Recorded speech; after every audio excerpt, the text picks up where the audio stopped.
When I start shooting, all y'all gonna clear out. Bandai Namco just did something that was absolutely massive and not in a good way. Not in a good way.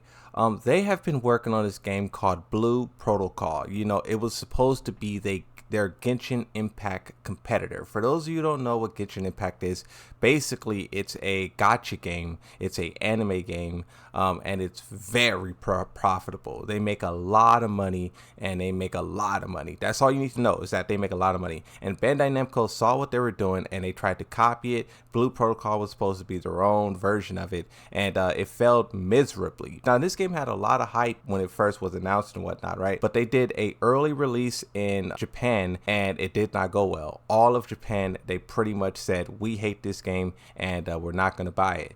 At first, what they did is they, damage control, right? They tried to fix it. They tried to delay it. All this time later, you eventually have now where today they're basically saying Blue Protocol will be discontinued on January 8th, 2025 in Japan and will no longer release worldwide. Now, basically what they're doing here is pulling it from the shelves. Everywhere in Japan, it's shutting down, and they're not releasing it to the world. And the reason why this is so massive is because how much money they sunk into it and how they're going to try to make that money back in other video games. We're going to talk about Tekken 8 in a second, and also Dragon Ball Z, and basically every other future project that they make for the next couple of years. Expect bad news. But this is what we see a lot of different companies all over the world starting to do. For whatever reason, some political, some just bad business decisions, but a lot of these companies are starting to take heavy losses, and they just have to eat it. They just have to eat those losses and try to move forward. And some of those companies are trying to fix the damage by going backwards and looking at what worked. And in Disney's case, they're going back to Robert, and they're giving him $200 million, and they're giving the Russo brothers $80 million to make the next Avengers. So that's a huge investment, but it's a desperation play. What we're going to see from Bandai Namco is going to be on that same level, but in my opinion, when you talk about video games, it's different. It's worse. So right now for Tekken 8, what you have to talk about is, one, how much money they generated, and that currently is, the only figure we have is $13 million, and that was on February. And that's initially when they sold 2 million copies, basically in the first month of release. Now, we have not heard in a very long time where their sales is at now.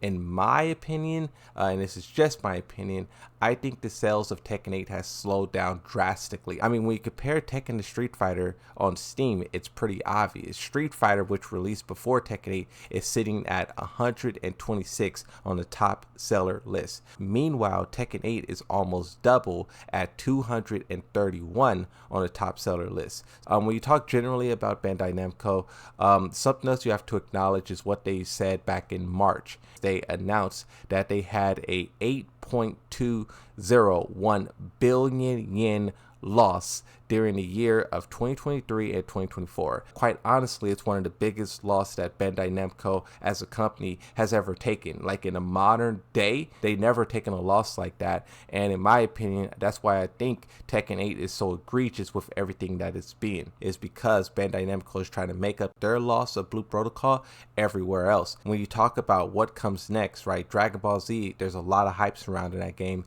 And I wonder how much of what's going on with Tekken 8 will be in that game as well. Shops, stores, battle passes, and whatnot, because that game is very exciting. It's probably going to break records. I mean, when you talk about some of the best-selling games of all time and the top-selling franchises of all time, Dragon Ball's up there, right? So that's a big seller, and you can guarantee they're going to try to milk that audience in some way, somehow. Canceling this game, which was supposed to be the Genshin Impact killer, or whatever you want to call it, it was no small thing that they did, and we're going to see the ripple of this for many years to come.